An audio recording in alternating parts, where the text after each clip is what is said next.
پھر ان پیغمبروں کے بعد ہم نے موسیٰ کو نشانیاں دے کر فرعون اور اس کے درباریوں کے پاس بھیجا تو انہوں نے ان کے ساتھ کفر کیا، سو دیکھ لو کہ خرابی کرنے والوں کا انجام کیا ہوا۔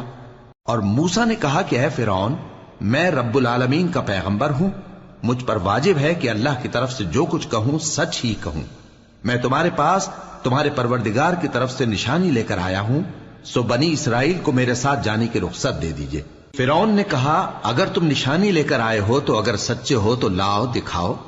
موسیٰ نے اپنی لاٹھی زمین پر ڈال دی تو وہ اسی وقت ایک بڑا اژدہا بن گئی، اور اپنا ہاتھ گریبان سے نکالا تو اسی دم دیکھنے والوں کی نگاہوں میں سفید براق یعنی روشن ہو گیا۔ تو قوم فرعون میں جو سردار تھے وہ کہنے لگے کہ یہ بڑا ماہر جادوگر ہے، اس کا ارادہ یہ ہے کہ تم کو تمہارے ملک سے نکال دے، بھلا تمہاری کیا صلاح ہے؟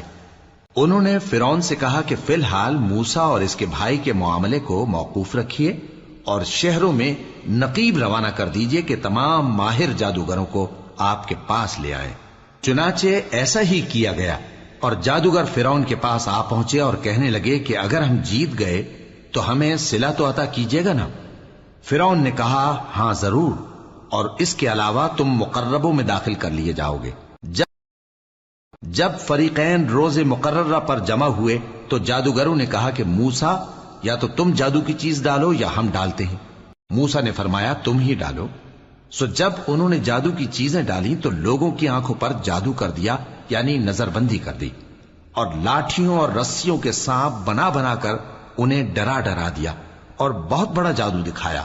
اور اس وقت ہم نے موسیٰ کی طرف وحی بھیجی کہ تم بھی اپنی لاٹھی ڈال دو، تب وہ فوراً سانپ بن کر جادوگروں کے بنائے ہوئے سانپوں کو ایک ایک کر کے نگل جائے گی۔ آخر حق ثابت ہو گیا اور جو کچھ وہ لوگ کرتے تھے باطل ہو گیا۔ چنانچہ اس موقع پر وہ مغلوب ہو گئے اور ذلیل ہو کر رہ گئے، اور یہ کیفیت دیکھ کر جادوگر سجدے میں گر پڑے، کہنے لگے کہ ہم سب جہانوں کے پروردگار پر ایمان لائے، یعنی موسیٰ اور ہارون کے پروردگار پر۔ فرعون نے اور قوم فرعون میں جو سردار تھے کہنے لگے کہ کیا آپ موسیٰ اور اس کی قوم کو چھوڑ دیجیے گا کہ ملک میں خرابی کریں اور آپ کو اور آپ کے معبودوں کو چھوڑ دیں؟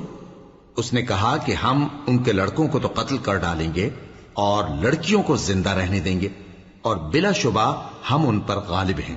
موسیٰ نے اپنی قوم سے کہا کہ اللہ سے مدد مانگو اور ثابت قدم رہو، زمین تو اللہ کی ہے، وہ اپنے بندوں میں سے جسے چاہتا ہے اس کا مالک بناتا ہے، اور انجام تو پرہیزگاروں ہی کا بھلا ہوتا ہے۔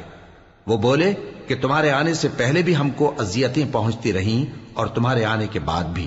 موسیٰ نے کہا کہ قریب ہے کہ تمہارا پروردگار تمہارے دشمن کو ہلاک کر دے اور تمہیں زمین میں خلیفہ بنائے، پھر دیکھے کہ تم کیسے عمل کرتے ہو۔